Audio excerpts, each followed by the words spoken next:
जय हिंद साथियों, जय हिंद। तो मैं मोनू मौर्य आपका स्वागत करता हूँ यूट्यूब चैनल में।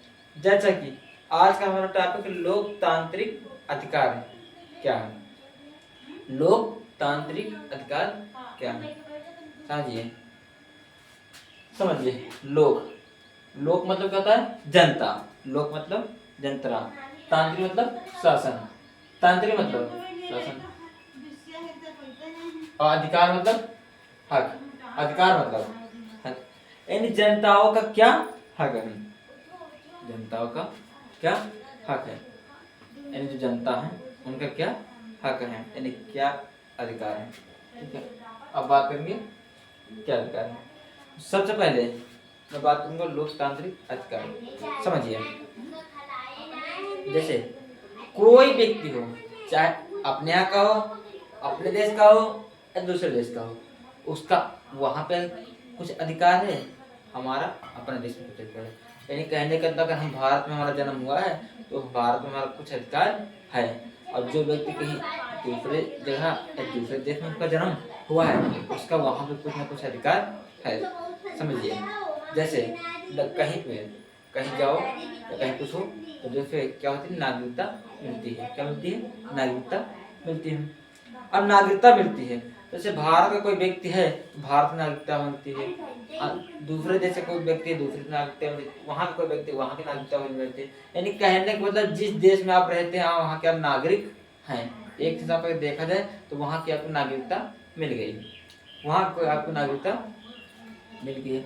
अब वहाँ पर आपकी नागरिकता मिल गई है तो आपका भी कुछ ना कुछ कर्तव्य बनता है।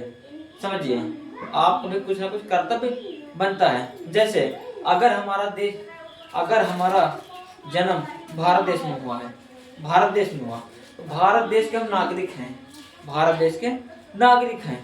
भारत देश के नागरिक होने के कारण हमें भी कुछ ना कुछ अपना अधिकार होता है। जैसे कुछ नियम बनाए जाते हैं, आर्टिकल यानी अनुच्छेद, कुछ नियम बनाए जाते हैं जिनके अनुसार भारत के नागरिकों को भारत का नियम का पालन करना पड़ता है।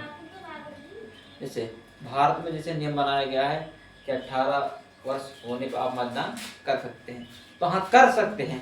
अगर नियम में बनाया गया कि आपकी ये जगह 18 है, आपकी ये जगह 18 है, तो आप वोट दे सकते हैं, आप वोट दे सकते हैं, मतदान कर सकते हैं।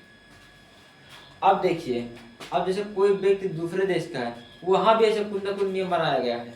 अब अपने हाथ में है, अपने यहाँ क्या होता है, अगर जैसे भारत में संविधान बनाया गया है कि अगर आप वाहन ड्राइव कर रहे हैं, वाहन ड्राइव कर रहे हैं, अगर आपके पास गाड़ी का कागज नहीं है, गाड़ी की बीमा नहीं है, ठीक है, ड्राइविंग लाइसेंस नहीं है, तो आप गाड़ी चलाने में सबसे प्रतिबाधाएं उत्पन्न कर सकते हैं। यानी जो वहाँ का नियम है, जो प्रशासन है, वो आपको प्रतिबाधाएं उत्पन्न कर सकती है, यानी आपको रोकथाम कर सकती है, रोकथाम कर सकती है।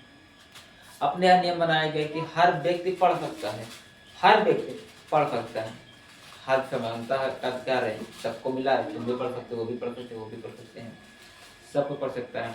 अब है, अब समझिए, अगर कोई व्यक्ति का उसका पूरा अधिकार छीन लिया जाए, अगर कोई व्यक्ति है उसका पूरा अधिकार उससे छीन लिया जाए, न तुम्हें खेलने का अधिकार, न तुम्हें पढ़ने का अधिकार, न तुम्हें टहलने का अधिकार है, कोई चीज का तुम्हें अधिकार नहीं है, न तुम्हें कोई कार्य करने का अधिकार है, कोई कार्य करने का अधिकार ही नहीं है, तो समझिए उसकी जो जीवन शैली है, वो जीवन शैली जो है, उस व्यक्ति की जो जीवन शैली है, वो जीवन शैली जीवित होने के लिए व्यक्ति को बहुत बहुत कठिनाई पड़ेगी। एक हिसाब से अगर देखा जाए तो व्यक्ति के जीवन की जो दिनचर्या है वो अधूरी रह गई है, इन जो जीवन शैली व्यक्ति की है वो अधूरा रह गया है। जैसे कोई व्यक्ति उसका अगर आधार अधिकार छीन लिया है तो व्यक्ति की जीवन शैली है, जीवन प्रक्रिया है, उसकी अधूरी रहेगी।